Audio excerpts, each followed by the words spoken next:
तो आइए आज के क्लास में हम लोग स्टार्ट करते हैं। क्लास 10th का सब्जेक्ट संस्कृत है ये, और आज हम लोग स्टार्ट करने वाले हैं इसका 9वां पाठ है, यानी कि 9 पाठ। इसका ये पार्ट 1 है। पाठ का नाम है स्वामी दयानंद। स्वामी दयानंद, इनका पूरा नाम है स्वामी दयानंद सरस्वती। आज हम जानेंगे स्वामी दयानंद जी के बारे में, उनका परिचय, उनका जन्म कहाँ हुआ, कब हुआ, उनके बारे में कि कैसे वो एक सन्यासी बने, कैसे उन्होंने शिक्षा ग्रहण की, किससे शिक्षा ग्रहण की, और फिर अपने शिक्षा के दम पर, अपने शिक्षा के बल पर इस पूरे भारत के साथ साथ अन्य देशों को भी शिक्षित किया। और डीएवी स्कूल का नाम आप लोग जरूर जानते होंगे, ये लगभग हर जिले में होता है, बहुत ही फेमस स्कूल है ये। तो डीएवी की जो स्थापना की थे, कौन किए थे? स्वामी दयानंद सरस्वती। आर्य समाज की स्थापना भी यही किए थे, स्वामी दयानंद सरस्वती। ये एक शिक्षक के साथ साथ समाज सुधारक भी थे। मतलब समाज में कई प्रकार की कुरीतियां, कई प्रकार के गलत कार्य होते थे, जिनका इन्होंने विरोध किया और समाज में काफी हद तक परिवर्तन लाए। जैसे कि बाल विवाह, विधवा विवाह, छुआछूत, ऐसी कई समस्याएं समाज में भरी पड़ी थी। इन सारे समस्याओं को दूर करने में इनकी जो भूमिका है वो बहुत अच्छी रही है। तो आज हम उसी महान व्यक्ति स्वामी दयानंद सरस्वती के बारे में पढ़ने वाले हैं। जैसा कि आप लोग अपनी किताब में देख सकते हैं, उनका एक पिक्चर भी दिया हुआ है, सबसे ऊपर ही दिया है। तो ये हमारे हैं कौन? स्वामी दयानंद सरस्वती जी। सबसे पहले हम हर चैप्टर की तरह इसका हेडिंग पढ़ेंगे कि इस पाठ में हम किसके बारे में पढ़ने वाले हैं। दिया है, आधुनिक भारत समाजस्य शिक्षास्य महान उद्धारकः स्वामी दयानंदः। आधुनिक भारत के, जैसे कि भारत जो है वो 3 हिस्सों में बटा हुआ है। भारत का इतिहास कितने हिस्सों में है? प्राचीन भारत, मध्यकालीन भारत और आधुनिक भारत। हम लोग जिस टाइम में इसको क्या कहते हैं? आधुनिक भारत। तो ये आधुनिक भारत की शुरुआत की बात है। तो आधुनिक भारत के समाज के शिक्षा के महान उद्धारक कौन है? स्वामी दयानंद जी। आर्य समाज नामक संस्थाया संस्थापनेन एतस्य प्रभुतम योगदानम भारतीय समाज गृह्णन्ते। आर्य समाज नामक संस्था की स्थापना करके उन्होंने भारतीय समाज के लिए बहुत बड़ा योगदान दिया है। तो आपसे एक क्वेश्चन जरूर जरूर ज्यादातर रहता है कि आर्य समाज की स्थापना किसने की थी? तो इसको आपको दिमाग में रखना है कि दयानंद सरस्वती। ठीक है ना? भारतवर्षे राष्ट्रीयताया बोधोऽपि अस्य कार्य विशेष समाजे अनिका दूषिता प्रथा खंडयित्वा शुद्ध तत्व ज्ञानस्य प्रचारम दयानंद अकरोत्। यह बताया जा रहा है कि बोधो अपि अस्य कार्य विशेष, इनके कार्य से यह बोध होता है, यह पता चलता है कि समाज में अनेक प्रकार के दूषित प्रथाएं थी। दूषित प्रथा मतलब दूषित नियम थे जो नहीं होने चाहिए। जैसे कि मैंने कुछ ही देर पहले बोला कि जैसे बाल विवाह, कि बच्चे 6-7 साल के होंगे तो उनकी विवाह कर दिया जाता था, जब उनको विवाह का अर्थ भी पता नहीं होगा। तो ये सही नहीं था। छुआछूत, जाति को लेकर के छुआछूत की भावना थी। फलानवा जाति को रोड से जाना है, अगर कोई छोटी जाति से है तो उसको अलग रूट दिया जाएगा, अलग तरीका दिया जाएगा। मतलब ऐसे आडंबर जो थे वो पहले बहुत ज्यादा थे। लड़कियों को पढ़ने नहीं दिया जाएगा, उन्हें घर से बाहर नहीं निकलना है, उन्हें एक नौकर समझा जाना, ये सारी सिस्टम जो थे, ऐसी प्रथाएं भरी पड़ी थी हमारे समाज में। तो उसका खंडयित्व, उसको खंडन करके, उसको तोड़ करके शुद्ध तत्व ज्ञानस्य, ज्ञान का शुद्ध मतलब शुद्ध ज्ञान का जो प्रचार किए वो कौन थे? दयानंद जी थे। कि मतलब ज्ञान का अर्थ क्या है, मानव जीवन का अर्थ क्या है, इसका सही मायने में अगर अर्थ का प्रचार करना शुरू किए तो वो कौन थे? स्वामी दयानंद सरस्वती। अयम पाठ, यह पाठ स्वामिनो दयानंदस्य परिचय, स्वामी दयानंद जी का परिचय, तस्य समाज उदाहरणे योगदानम च निरूपयति। यह पाठ जो है स्वामी दयानंद का जी का एक परिचय है और साथ ही साथ समाज के उद्धारण के लिए, समाज को आगे बढ़ाने के लिए उनको क्या क्या योगदान है उसके बारे में इसमें निरूपण किया गया है। तो सब मिलजुल के बात यही है कि हम किसके बारे में पढ़ने वाले हैं? स्वामी दयानंद जी के बारे में। चलिए अब पाठ की शुरुआत करते हैं।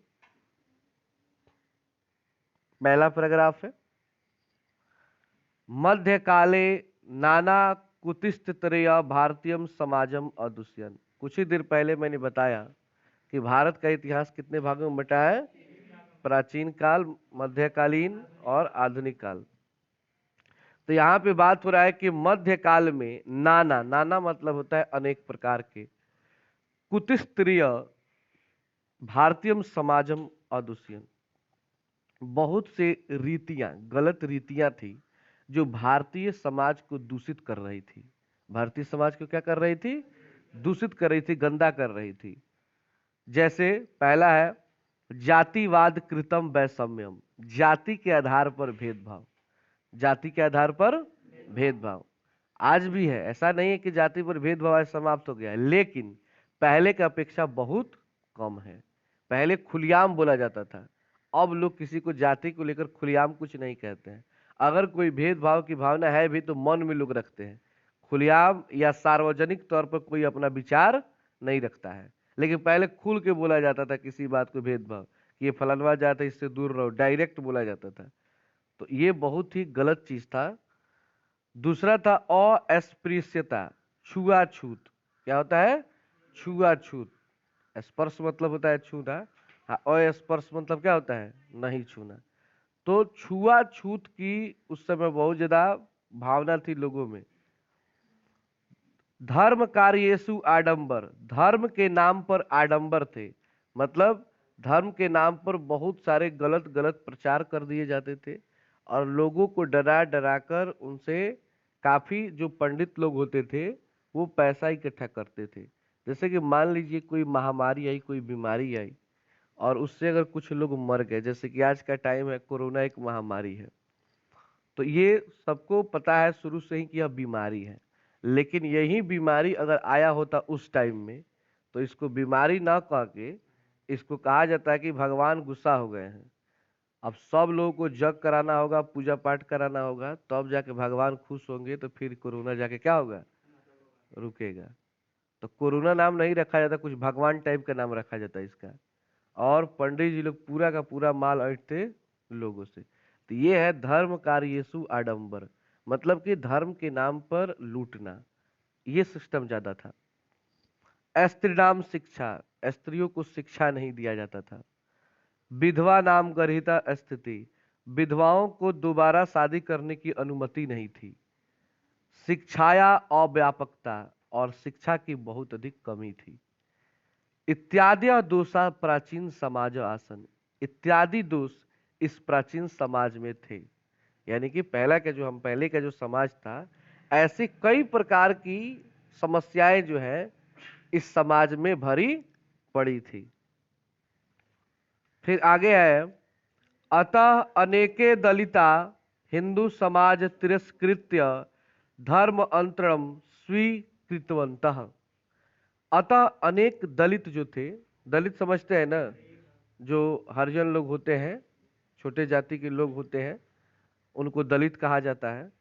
तो हिंदू समाज में तिरस्कार किए जाते थे। तिरस्कार मतलब उनकी बेइज्जती की जाती थी, उनको नीच दृष्टि से देखा जाता था। धर्म अंतरणम स्वीकृत, और जिसके चलते कई सारे दलित जो थे उन्होंने अपना धर्म परिवर्तन कर लिया। मतलब कि हिंदू धर्म को क्या किया? छोड़कर किसी और धर्म को अपना लिया। जैसे कि उदाहरण के तौर पर आप लोग ले सकते हैं, आप लोगों का जो हिंदी है गोधूली, उसका जो पहला चैप्टर है, जिसके लेखक है डॉक्टर भीमराव अंबेडकर, जिन्होंने संविधान लिखा है, वो भी एक दलित थे। और वे इस हिंदू समाज में तिरस्कार के चलते, उतने पढ़े लिखे व्यक्ति का भी तिरस्कार होता था, तो सोच लीजिए एक आम आदमी का क्या होता होगा। उनका इतना तिरस्कार हुआ, इतना बेइज्जती किया जाता था बड़े जाति के लोगों के द्वारा, कि अंत में उन्होंने हिंदू धर्म को छोड़ करके धर्म परिवर्तन कर लिया बौद्ध धर्म में। कौन सा धर्म अपना लिया? बौद्ध धर्म में।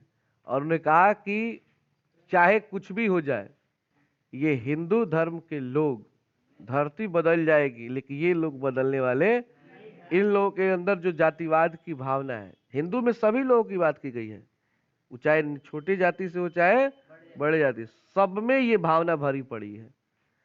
और यही कारण है कि जो भारत 50 साल में डेवलप हो सकता है, उसको 200 से 250 वर्ष लग जाएगा इस जातिवाद के चलते। क्योंकि लोग यहाँ पे अपना लास्ट निर्णय अपने जाति के आधार पर ही लेते हैं। जैसे कि हाल फिलहाल चुनाव होने वाला है, और आप लोग देखिएगा, भले ही जाति के बारे में 5 साल बात न किया गया हो, लेकिन इस टाइम में सबसे असलियत जाति खुलता है हर किसी का, चाहे वो किसी बड़ी जाति से हो चाहे छोटी जाति से हो। अभी के टाइम में आप लोग ध्यान दीजिएगा अपने आसपास, अपने गार्जियन पे, तो उनका शब्द आप सुनेंगे तो आपको समझ में आ जाएगा कि यहाँ पे वोट देने का जो कार्य है वो विकास के आधार पर नहीं, काम के आधार पर नहीं, व्यक्ति के आधार पर नहीं, बल्कि जाति के आधार पर ही किया जाएगा। हम उसके बारे में बिल्कुल कुछ नहीं जानते, लेकिन फिर भी अगर हमारा वो जाति है, चाहे आप किसी भी जाति से हैं, लोग वोट ज्यादातर उसी को देंगे जिससे हमारा भविष्य तय होता है। हम अपनी जिंदगी के 5 साल तय करते हैं, हम लोग 1 मिनट में केवल जाति के आधार पर करते हैं, कभी भी नहीं सोचते हैं कि ये व्यक्ति कैसा है। तो ये इस जातिवाद से मतलब दुखित होकर भीमराव अंबेडकर जी ने इस हिंदू धर्म को ही क्या किया? छोड़ दिया। और किस धर्म को अपना लिया? बौद्ध धर्म को अपना लिया। क्योंकि बौद्ध धर्म में जाति नहीं होता है, बस बौद्ध धर्म है, सबको बौद्ध भिक्षुक कहा जाता है, सबको, ना कोई बड़ा है ना कोई छोटा है। अगर कोई खतरनाक काम है तो केवल हिंदू धर्म, बाकी किसी भी धर्म में इतना लड़ाई नहीं है और इतना जाति नहीं है, इसमें 1000 को जाति पड़ा हुआ है। तो कई सारे जो दलित थे हिंदू समाज में, तिरस्कार के चलते उन्होंने धर्म अंतर अपने धर्म में ही परिवर्तन कर दिया। क्या किया जी? धर्म में ही परिवर्तन कर दिया। एतादृशे विस्मे काले ऊनविंशतके केचन धर्म उद्धारक सत्य अन्वेषण समाजस्य वैषम्य निवारका भारते वर्षे प्रादुर्भवान। इस विषम काल में, इस खराब समय में, ऊनविंशतके 19वीं शताब्दी में, कब की बात है? 19वीं शताब्दी में एक धर्म उद्धारक, धर्म को बढ़ाने वाला, सत्य अन्वेषण, सत्य के मार्ग पर चलने वाला, समाजस्य वैषम्य निवारिका, और समाज में गलत नियमों का निवारण करने वाला, भारते वर्षे प्रादुर्भवान, भारत में प्रादुर्भाव हुआ, जन्म हुआ। एक ऐसे व्यक्ति का जन्म हुआ जिसने इस समाज से इस गंदे गंदे नियमों को काफी हद तक रोक दिया। तेसु नूनम स्वामी दयानंद, उस व्यक्ति का नाम क्या है? स्वामी दयानंद। विचारणाम व्यापकवातात समाज उद्धरणस्य संकल्प च शिखर स्थानीय, उनके विचारों से, उनके व्यापक विचारों से समाज का उद्धरण हुआ, समाज का विकास हुआ, और उनके संकल्प से यह समाज काफी ऊंचाई तक, काफी शिखर तक पहुंचा। अब आइए उनके बारे में हम लोग सुनिए, तो जान गए कि समाज में क्या क्या था, अब उन्होंने क्या क्या किया और उनके साथ क्या क्या हुआ। वैसे तो इनके बारे में अगर बात किया जाए तो बहुत ही लंबी कहानी होगी, लेकिन यहाँ पे छोटा सा परिचय है, ठीक है ना, क्योंकि संस्कृत में बड़ा परिचय नहीं दिया जाता है, छोटा छोटा परिचय होता है। सबसे पहले है स्वामिनः जन्म गुजरात प्रदेशस्य टंकरा नाम के ग्रामे 1824 ईस्वी वर्ष भूत। स्वामी जी का जन्म, तो स्वामी जी का जन्म का अर्थ हुआ स्वामी दयानंद जी का जन्म गुजरात राज्य के टंकरा नामक गांव में, राज्य का नाम है गुजरात और गांव का नाम है टंकरा। 1824 में हुआ था। कब हुआ था? अभी यहाँ पे बात किया गया ना 19वीं शताब्दी, तो 1800 ईस्वी को ही कहा जाता है क्या? 19वीं शताब्दी। 1900 ईस्वी को कहा जाता है 20वीं शताब्दी, एगो बढ़ा के बोला जाता है। इस समय 2000 है, अभी क्या है 2000। अरे 2020 है लेकिन 2000 का ही सन चल रहा है, तो 2000 को कहते हैं 21, यानी 20 को कहा जाता है 21वीं शताब्दी। बालकस्य नाम मूल शंकर इति कृतम, उनके बचपन का नाम मूल शंकर था। याद कर लीजिएगा, बड़ा ही फेमस क्वेश्चन है ये कि स्वामी दयानंद सरस्वती के बचपन का नाम क्या है, तो आप क्या कहेंगे?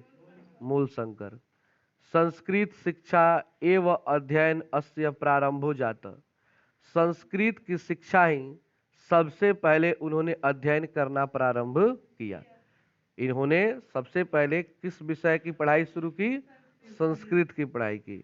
इसका कारण भी था। कारण क्या था? तो देखिए, कर्म कांड परिवारे, इनका जो परिवार था वो कर्म कांडी था, मतलब ये लोग ब्राह्मण थे। क्या थे? और आप लोग को पता है कि पंडित जो लोग और कुछ पढ़े चाहे नहीं पढ़े, वे लोग संस्कृत जरूर पढ़ते हैं। नौकरी लगे चाहे ना लगे, उन लोगों का स्पेशल खानदानी नौकरी है पूजा पाठ कराना।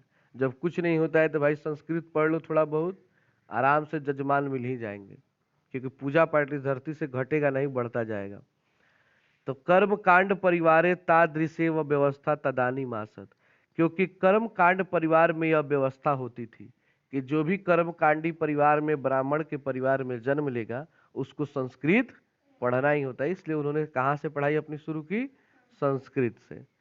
शिव उपासके परिवारे मूल शंकरस्य कृते शिवरात्रि महापर्व उद्योकम जातम, शिव उपासक के परिवार में, इनका जो परिवार था वो भगवान शिव की पूजा करने में ये लोग बहुत ज्यादा विश्वास रखते थे, भगवान शंकर के भक्त थे। तो मूल शंकर कृते शिवरात्रि महापूर्वम उद्योग जातम, मतलब कि आप लोगों ने अक्सर फरवरी या मार्च महीने में पर्व पड़ता है महाशिवरात्रि का, तो महाशिवरात्रि के महापर्व पर इन लोगों का जो परिवार है, मूल शंकर का जो परिवार है, काफी मतलब मन से ये लोग उस समय पूजा करते हैं। रात्रि जागरण काले, ये लोग रात्रि जागरण भी करते हैं, मतलब कि भगवान को भोग लगा करके रात भर क्या करते हैं? जगते हैं। मूल संकीर्ण दृष्टम यत शंकरस्य विग्रह आरुह्य मुस्का विग्रह अर्पितानि द्रव्याणि भक्ष्यन्ति। एक बार की बात है कि रात्रि जागरण का काल था, समय था। मूल शंकर ने देखा कि भगवान शंकर के ऊपर जो प्रसाद चढ़ाया गया है, उस प्रसाद को एक मूषक, मूषक मतलब चूहा आकर उसे विग्रह और पितानी भक्ष्यंती, उस द्रव्य को क्या कर रहा है? भक्ष कर रहा है, खा रहा है। मतलब इनको लगा था, छोटे थे तो इनको लगा था कि शायद भगवान खाते हैं, इसलिए उनको क्या लगाया जाता है? भोग लगाया जाता है। लेकिन देखते हैं कि भाई एक चूहा है और उसको क्या किया? खा गया। तो इनको बड़ा गुस्सा आ रहा था कि भाई भगवान कुछ बोल का है नहीं रहे। मान लीजिए आपको खाना दे दिया गया और आके कुत्ता मुंह लगा दे और आप नहीं बोलेंगे तो देने वाले को भी गुस्सा होगा, अरे हाँ काहे नहीं रहा है। तो इनको लगे कि भगवान शंकर मतलब गजब का हाल है, ये उसको मना ही नहीं कर रहा है, अब वो आके सारा खा गया। उसके बाद है मूल शंकरो चिंतित, मूल शंकर चिंतित हो गए। यत विग्रहो अयम किंचित कर वस्तुतः देव प्रतिमाम न अस्ति, और अंत में उन्होंने यह निष्कर्ष निकाला कि देव जो है, भगवान जो है, वो प्रतिमा में, प्रतिमा मतलब मूर्ति में, न अस्ति नहीं होते हैं। उस समय से इनके मन में बात हो गया कि अगर भगवान होते इसमें तो ये चूहा उनका भोग नहीं खाता, वो स्वयं खाते। इसका अर्थ ये है कि ये सब आडंबर है, ये सब ढकोसला है। मंदिर में, मूर्ति में भगवान नहीं होते हैं। उन्होंने ये नहीं कहा कि भगवान नहीं होते हैं, ऐसा कोई ना कोई ऐसा पावर तो है जो पूरे सिस्टम को चला रहा है। क्योंकि धूप हो रहा है, बारिश हो रही है, कब कितना क्या होना है, सब कुछ हो रहा है। तो ऐसा कोई ना कोई शक्ति या पावर है ऊपर जो इस सारे चीज को कंट्रोल कर रहा है, शायद वही भगवान होंगे। लेकिन जो ये मूर्ति बना दी गई है और इसी को क्या मान लिया गया है? भगवान है, और पूरे श्रद्धा के साथ, पूरे त्याग के साथ जो ये पूजा पाठ किया जा रहा है, जो खर्च इसमें किया जा रहा है, ये सब आडंबर है, ढकोसला है, ऐसा कुछ नहीं है। उसी समय में बचपन में उनको ये चीज समझ में आ गया था कि इसमें कुछ नहीं है, ये सब झूठ मूठ का दिखावा है। रात्रि जागरण विहाय, रात्रि जागरण को छोड़कर, विहाय मतलब होता है छोड़कर, मूल शंकर गृहम गता, मूल शंकर अपने घर चले गए। उसी समय अपना झोला वोला उठाए, बोले कि भाग, झूठ मूठ के रात भर यहाँ जग रहा है। और वो कहाँ चले गए? अपने घर चले गए। ततः एव मूल शंकरस्य मूर्ति पूजा प्रति अनास्था जाता, और तब से ही मूल शंकर के मन में मूर्ति पूजा के प्रति अनास्था बढ़ गई। एक होता है आस्था और एक होता है अनास्था, उसका उल्टा होता है। आस्था मतलब होता है विश्वास, अनास्था मतलब विश्वास नहीं होना। तो इनका मूर्ति पूजा से अनास्था हो गया, मतलब इनका विश्वास जो था वो क्या हो गया? खत्म हो गया। इनका थोड़ा सा विश्वास नहीं रहा कि मूर्ति में भगवान होते हैं। देखिए जितने भी बड़े बड़े महान महान लोग हुए हैं ना, उन्होंने यही कहा है कि मूर्ति पूजा, अगरबत्ती, फूल, ये जितना भी आप लोग करते हैं, ये सब ढकोसले लोग होते हैं। मतलब जितने भी महान लोग हुए ये बात जरूर बोलते हैं, क्योंकि उन्होंने करीब से इस चीज को समझ लिया है। वो ये नहीं कहते हैं कि ईश्वर नहीं है, वो भी ईश्वर कहते हैं, लेकिन मन से मानिए। मन से मानने का अर्थ ये हुआ कि आप कोशिश करें कि आपसे किसी के साथ कोई गलत काम ना हो जाए, यही भगवान को मानना होता है। आप अपना कर्म करें, यही भगवान को मानना होता है। ये नहीं कि सारा दुष्टों वाला कार्य करते हैं, दिन भर पूजा करते हैं, अगरबत्ती दिखा रहे हैं, फोन से बतिया रहे हैं, हाँ टपक गया, कै को मरा है, और भगवान का पूजा हो रहा है। यार भगवान भी डर जाएंगे, हमको मत मार दे, तू सामने कभी अबू नहीं करेंगे। तो ये नहीं, आपको सोचना है कि आप अच्छे कर्म करें, किसी के साथ कोई दुर्व्यवहार न करें, तो यही पूजा है और यही भगवान को मानना होता है मन से, दूसरा कुछ मन से मानना नहीं है। उसके बाद है वर्ष द्वय अभ्यंतरे एव तस्य, और कुछ वर्षों के बाद प्रियाया स्वसुनिर्धिनम जातम, उनकी जो प्रिया थी, उनकी जो पत्नी थी, वो स्वर्गवास हो गई, उनकी मृत्यु हो गई। क्योंकि बचपन में ही इन लोगों की क्या कर दी जाती थी? शादी कर दी जाती थी। और ये कुछ बड़े हुए, अभी कुछ बड़े हुए थे कुछ वर्षों के बाद, तब तक उनकी पत्नी की क्या हो गई? मृत्यु हो गई। देखिए अभी क्या है कि उनकी पत्नी मर गई, ठीक है, उस समाज में, चाहे आज का भी जो समाज होता है ना, तो जानते हो क्या कहता है? देख लो, भगवान के नाम मान लेके, भगवान के बारे में उल्टा सीधा बोल लेके, मर गई मेहरारू है, ऐसा लोग बोल देते। आ सही में टेंशन है, सही से हो गई लगा, अरे उसका उतना ही टाइम था यार, वो मरेगी। वो भगवान को पूजा करो ना करो, ऐसे कुछ होने वाला नहीं है, ये सब बकवास है, ढकुसला है। रियलिटी से परिचित हो जाओ। लेकिन नहीं, ये बात मैं यहाँ बोल रहा हूँ, इस क्लास में बैठे कुछ लोग गुस्सा भी आ रहा होगा अंदर अंदर, अभी सुन लेंगे।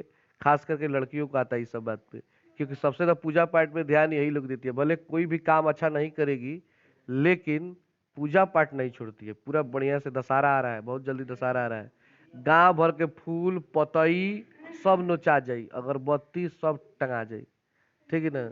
ये सब बकवास है, ढकोसला है, ऐसा कुछ नहीं है। भगवान के प्रति विश्वास होना चाहिए, लेकिन मूर्ति पूजा में विश्वास नहीं होना चाहिए, ये बात बोला जा रहा है। तो आज के भी लोग होते या पहले के भी लोग होते, तो ये बात जरूर कहते कि इसकी पत्नी की मृत्यु किसके चलती हुई है, तो भगवान के बारे में ये ऐसा बोलता है, मूर्ति पूजा के बारे में ऐसा उल्टा सीधा बोलता है, इसलिए हुई है। कोई भी गलत काम होगा ना, उसी पे थोप देंगे ले जाके कि देखा तो वही कहला तो ही हो गई। अरे सबको पता है कि लाइफ में हर किसी का दिक्कत आएगा, कभी अच्छा टाइम कभी बुरा टाइम, कभी अच्छा टाइम कभी बुरा टाइम, ये आता रहता है। लेकिन अच्छा टाइम पे कोई नहीं कहेगा भगवान के चलते हुए, लेकिन बुरा टाइम टन दे कह देगा, देख लगा बड़ा न गईल, ये बात होती है। तथा मूल शंकरे वैराग्य भाव समागत, तब से मूल शंकर के मन में वैराग्य का भाव समा गया। वैराग्य मतलब होता है घर परिवार को छोड़कर सन्यासी का जीवन धारण कर लेना। और उसी समय से वे क्या बन गए? सन्यासी, मतलब घर द्वार सब छोड़ छाड़ दिए, मोह माया सब खत्म कर दिए। गृहम परित्यज्य विभिन्नाम विदुषाम संताम साधुनांच संगति रमणस्य मथुरायाम बिरजानंदस्य प्रज्ञा चक्षसु विदुष समीपम आगत। घर का त्याग करके, परित्याग करके, विभिन्न प्रकार के विदुषी विदूषक मतलब होते हैं जो पढ़े लिखे लोग, विद्वान होते हैं। संत और साधुओं के साथ घूमते हुए ये मथुरा पहुंच गए। कहाँ पहुंच गए? मथुरा पहुंच गए। और वहां से इनकी मुलाकात हुई बिरजानंद। किनसे मुलाकात हुई? बिरजानंद। और उस महान विद्वान के ये करीब आए। तस्मात् आर्ष ग्रंथानाम अध्ययनम प्रारभत। और वहां पर उन्होंने अपने ग्रंथों का अध्ययन प्रारंभ किया। मतलब फिर से इन्होंने पढ़ना शुरू कर दिया। किनके पास? बिरजानंद के पास। तो इस तरह आप याद रखेंगे कि बिरजानंद जी थे वो स्वामी दयानंद सरस्वती के गुरु थे, क्योंकि उन्हीं के पास ये पढ़ रहे थे। बिरजानंदस्य उपदेशात् वैदिक धर्मस्य प्रचारे सत्यस्य प्रचारे च स्वजीवनम समर्पितवान। बिरजानंद के जो भी उपदेश होते थे, जो भी वैदिक धर्म का प्रचार प्रसार होता था, सत्य का प्रचार प्रसार होता था, वो उसको उन्होंने अपने जीवन में अर्पित कर लिया, अपने जीवन में उतार लिया। ये नहीं केवल पढ़ाई की, बल्कि उसको अपने जीवन में उतार लिया, उसी मार्ग पर चलना ये शुरू कर दिए। यत्र तत्र धर्म आडंबराम खंडनम अपि च चकार। जहां तहां जो धर्म के नाम पर लूटा जा रहा था लोगों को, उन सबका इन्होंने खंडन किया, इन सबका इन्होंने क्या किया? विरोध किया। अनेके पंडिता तेन पराजिता तस्य मते च दीक्षिता। अनेक जो पंडित थे इनसे पराजित हो गए और उनसे पराजित होकर के दीक्षित यानी कि शिक्षा लेना शुरू कर दिए। मतलब उस टाइम में जो अपने आप को बहुत अच्छा शानदार विद्वान मानते थे, वे लोग भी इनसे संस्कृत में या जो भी ग्रंथों में कंपटीशन होता था तो ये हरा देते थे सबको। तो जो भी लोग हारते थे वे लोग इनसे शिक्षा लेना क्या करते थे? उन्हें मान लेते, भाई हमसे बहुत तेज है। आगे है, स्त्री शिक्षाया विधवा विवाहस्य मूर्ति पूजा खंडनस्य अस्पृश्यताया बाल विवाहस्य च निवारणस्य तेन महान प्रयास विभिन्न समाज उद्धरक सहकृत स्व सिद्धांतानाम संकलनाय सत्यार्थ प्रकाशक नामक ग्रंथम राष्ट्रभाषायां विरच्य स्व अनुयायिनाम स महांत उपकारम चकार। बताते हैं कि स्त्रियों की शिक्षा, विधवाओं का विवाह, मूर्ति पूजा का खंडन मतलब विरोध, छुआछूत को दूर करना और बाल विवाह को समाप्त करने का निवारण करने के लिए इन्होंने महान प्रयास किया, जिससे विभिन्न जो समाज उद्धारक थे वे अपने सिद्धांतों से इन्होंने एक पुस्तक लिखा जिसका नाम था सत्यार्थ प्रकाश। कौन सी पुस्तक लिखा इन्होंने? सत्यार्थ प्रकाश। और राष्ट्रभाषा, राष्ट्रभाषा मतलब किस भाषा में?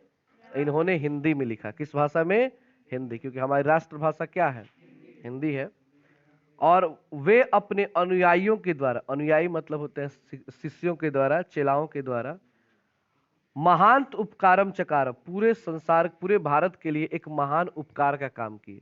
उस पुस्तक में उन्होंने लिखा कि स्त्री को शिक्षा कितना महत्वपूर्ण है, कि जब एक स्त्री शिक्षित होगी तो इस समाज में कितना बदलाव आएगा। उन्होंने ही कहा कि एक पुरुष अगर शिक्षित होता है तो केवल वो विद्वान बनता है, लेकिन जब एक महिला शिक्षित होती है तो वो पूरे समाज को शिक्षित कर देती है। क्योंकि जब एक औरत पढ़ती है अच्छे से तो वो अपने घर के बच्चों को भी पढ़ाती है। पिता के पास उतना समय नहीं होता है, अगर पढ़ा भी लिखा भी पिता हो तो अपने बच्चों को उतना टाइम वो नहीं देता है, लेकिन एक माँ होती है अगर पढ़ी लिखी हो तो घर में रहकर ही उसको कई सारी शिक्षाएं दे सकती है। इसलिए कहा जाता है कि एक पुरुष शिक्षा लेकर अपना विकास कर सकता है, लेकिन एक महिला शिक्षा लेकर पूरे परिवार का विकास कर सकती है। तो उनकी फिर से विधवा विवाह के सिस्टम था, सती प्रथा, कि अगर कोई पुरुष मर गया तो उसकी पत्नी को जिंदा ही उसके लाश पे बैठा के जला दिया जाता था कि तुम सती हो, सती हो जाओ।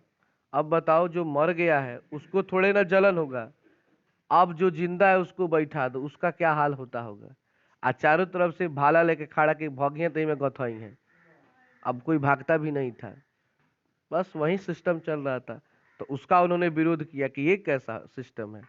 एक तो कष्ट, दूसरी प्रॉब्लम क्या थी कि मान लीजिए कि उनके कुछ बच्चे भी होंगे अगर पिता मर गए तो माँ है तो उनका पालन पोषण किसी तरह कर लेगी। अब माँ को भी जला दो, कौन करेगा उसका पालन पोषण? वो तो अनाथ हो जाएंगे, उनको तो लोग टूअर बना देंगे। टूअर समझते हैं ना? टू मतलब दो होता है और दोनों ओर से खत्म, ना माई है ना बाप, ओकरे के भोजपुरी में क्या कहल जाला? टूअर कहल जाला। लेकिन देखो तो एमे अंग्रेजी शब्द बा। टू मने दो, और मतलब किनारा, दोनों किनारे क्या हो गए? समाप्त हो गए। इसलिए ये गलत था। और विधवाओं का विवाह, तो तब सती प्रथा रुक गया। तो सती प्रथा रुका तो ये नियम लगा कि विधवाओं का विवाह नहीं होना चाहिए। उसका भी इन्होंने विरोध किया कि नहीं, अगर समय है, क्योंकि लंबा जीवन है, हर व्यक्ति को, चाहे पुरुष हो तो उसको स्त्री की आवश्यकता है, स्त्री उसको पुरुष की आवश्यकता है, मतलब साथ की आवश्यकता है। ये सृष्टि इन्हीं दोनों के मिलने से चलता है। आप लोग पढ़े हैं ना वो 4 पाठ में कि ये समाज किससे चलता है? स्त्री और पुरुष से। आज हम लोग यहाँ पे हैं तो ये हमारे माँ बाप के मिलने से ही हुआ है। अगर कोई एक व्यक्ति नहीं होता तो आज हम भी नहीं होते। तो ये सृष्टि का निर्माण ही स्त्री पुरुष के संयोग से चलता है। तो ये गलत है कि एक विधवा का भी, अगर वो चाहती है तो उसका शादी होना चाहिए। हाँ, उसकी इच्छा नहीं है तो वो अलग बात है, लेकिन उसकी इच्छा है तो उसको कोई रोक भी नहीं लगा सकता है। मूर्ति पूजा के चक्कर में उन्होंने विरोध किया कि इन पंडितों के चक्कर में ना पड़े। खुद पंडित थे फिर भी विरोध करते थे, इस सब के चक्कर में मत पड़िए। जातिवाद, छुआछूत, अब बाल विवाह के सबका विरोध किया इन्होंने। और इसी पर उन्होंने एक पुस्तक लिखा, सत्यार्थ प्रकाश। किंच वेदान प्रति सर्वेशम धर्म अनुयायी नाम ध्यान आकर्षण स्वयं वेद भाष्याणी संस्कृत हिंदी भाष्यो रचितवान।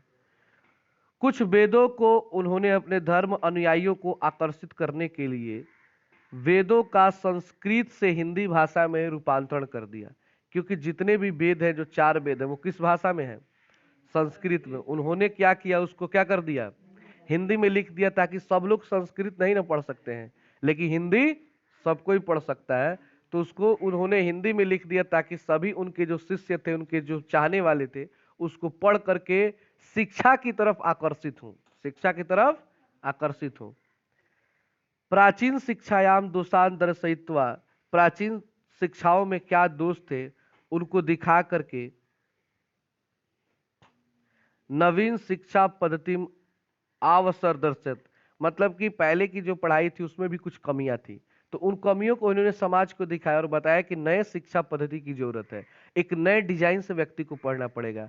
ये ठीक है, जब प्राचीन काल था तो प्राचीन शिक्षा थी, उस समय उतना ही जानकारी जरूरी था कि वेदों को पढ़ लो, तलवार भाला सीख लो, काम चल जाएगा। लेकिन आज वो समय नहीं है। आज हमें वेदों को पढ़ने से केवल काम नहीं चलने वाला है, वेदों के साथ साथ हमें संस्कृत, हमें मैथ, साइंस, इंग्लिश, ये सब भी पढ़ना पड़ेगा, इसकी भी जरूरत है हमें। अभी तलवार भाला सीखने की कोई आवश्यकता नहीं है, इसलिए उसको नवीन शिक्षा पद्धति वो कहते हैं। स्व सिद्धांता नाम कार्य नव 1875 ईस्वी वर्षे मुंबई नगरे, अपने कार्यों को करते हुए 1875 ईस्वी में मुंबई शहर में, कौन शहर में? मुंबई के नाम सुने हैं ना, आजकल वहीं टीवी पे दिन रात है। आर्य समाज संस्थाया स्थापनाम कृत्वा अनुयायिनम कृते मूर्त रूपेण समाजस्य संशोधन उद्देश्यम प्रकटितवान, यानी कि आर्य समाज की स्थापना करके अपने अनुयायियों को इस समाज में संशोधन करने के लिए बहुत सारे नियमों को प्रकट किए कि इस समाज में क्या क्या बदलाव करने हैं। संप्रति आर्य समाजस्य शाखा प्रशाखा तेषु विदेशेषु च प्रायेण प्रति नगरम वर्तन्ते। आज आर्य समाज की शाखा अपने देशों के कई कोने में, साथ ही साथ विदेशों में भी, हर प्रति नगर, हर शहर में आपको मिलेगा। वो शाखा क्या है? जिसका नाम रखा गया है डीएवी स्कूल। आप किसी भी शहर में जाइए, आपको डीएवी स्कूल जरूर मिलता है। अपने देशों में ही नहीं बल्कि विदेशों में भी ये स्कूल है। सर्वत्र समाज दूषणाणी शिक्षा मलानी च शोधयंती, इससे समाज के जो भी दोष हैं, शिक्षा में जो भी कमियां हैं, उसको दूर करके एक नए शिक्षा पद्धति को अपनाया गया और लोग उसके बाद से क्या होने लगे? शिक्षित होना शुरू हो गए। शिक्षा पद्धति गुरुकुल नाम डीएवी, यानी कि इस गुरुकुल का नाम क्या रखा गया जहां पे शिक्षा? डीएवी, जिसका फुल फॉर्म दिया है पोस्ट में देख लीजिए। डी मतलब दयानंद, ए मतलब एंग्लो, बी मतलब वैदिक, दयानंद एंग्लो वैदिक, डीएवी का ये फुल फॉर्म है। विद्यालयांच समूह स्वामिनो दयानंदस्य मृत्यु 1883 ईस्वी अनंतरम प्रारब्ध तदम अनुयायी भी। और इस तरह उन्होंने विद्यालय की स्थापना की और दयानंद जी की मृत्यु कब हो गई? 1883 में। और उनका जो प्रारब्ध था उनके अनुयायियों के द्वारा कर दिया गया, मतलब उनका दाह संस्कार सब कौन किए थे? अनुयायी, मतलब जो उनके शिष्य थे, क्योंकि इनका परिवार तो था नहीं अपना, तो शिष्य ने उनका दाह संस्कार कर दिया। वर्तमान शिक्षा पद्धतौ समाजस्य परिवर्तने च दयानंदस्य आर्य समाजस्य च योगदानम सदा स्मरणीयमस्ति।